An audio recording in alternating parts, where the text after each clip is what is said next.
नजफगढ़ जिला अनाधिकृत कॉलोनी प्रकोष्ठ के द्वारा किया गया नुक्कड़ सभा का आयोजन।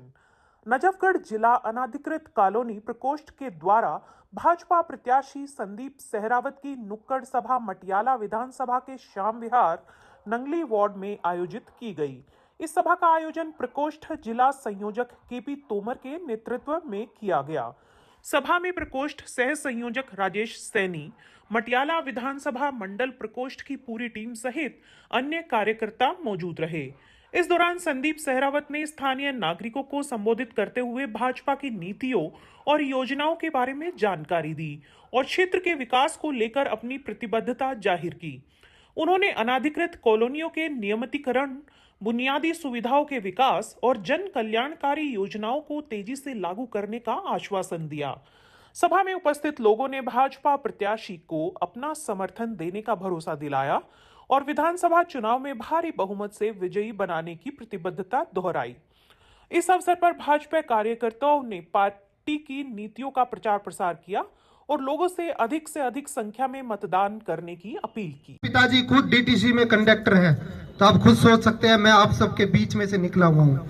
क्योंकि जब पहले पदयात्रा होती थी, चुनाव का कार्यक्रम होते थे, मैं भी कई दरी झंडे लगाता था, परंतु हम संगठन में काम करते रहते थे।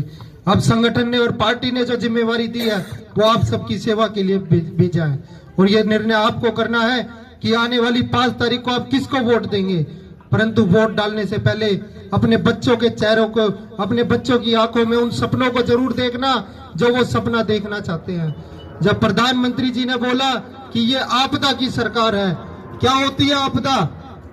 जब पानी से टूटी खोले और उसमें गंदा पानी आए, सूंघे तो उसमें स्मेल आए, तो यही तो आपदा है। कॉलोनियों में जाके देखो, सीवर ओवरफ्लो, यही तो आपदा है। जगह जगह तार, यही तो आपदा है।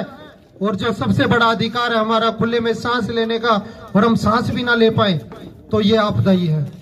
याद करना होगा, अब की बार वोट डालने जाओ, उस शाहीन बाग को याद करना, किसका रोल था, भारत तेरे टुकड़े होंगे किसने बोला था, इन सारी चीजों को याद करना होगा। उस अंकित शर्मा को भी याद करना होगा जिनको नाले में डुबो दिया था। ये सारी चीजें याद करनी होगी। क्या कसूर था उनका? सिर्फ देशभक्ति का जुनून था, और वही देशभक्ति का जुनून हमारे जैसे भारतीय जनता पार्टी के कार्यकर्ताओं में है। क्योंकि हम जब प्रधानमंत्री जी बोलते हैं कि देश को परम वैभव पे ले जाना है, तो हमारा भी लक्ष्य एक ही है, दिल्ली को कैसे अच्छा बनाए, मटियाला विधानसभा को कैसे अच्छा बनाए, श्याम विहार को कैसे चमकाए।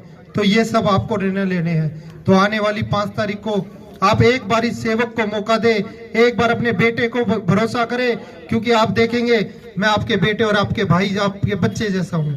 तो मैं आपको गारंटी से कह सकता हूँ, नीचे ऊपर हमारी सांसद जी है कमलजीत जी, नीचे सविता शर्मा जी है, बीच की एक कड़ी रहती है। अगर ये तीनों कड़ी जुड़ जाए तो ऐसा कोई अधिकारी नहीं आपका फोन ना उठाए, और ऐसा कोई अधिकारी नहीं। हम भरोसा दिलाते हैं उन अधिकारियों को, हम श्याम विहार के चौक पे बिठा देंगे, और जब तक नहीं उठेंगे, जब तक यहाँ की समस्याओं का निवारण ना हो। तो मातृशक्ति, मेरा अंतिम में यही निवेदन है कि जितना दम है उतना लगा दो, जितना दम है उतना लगा दो। कुछ को मैं जगाऊंगा, कुछ को आप जगा दो। धन्यवाद।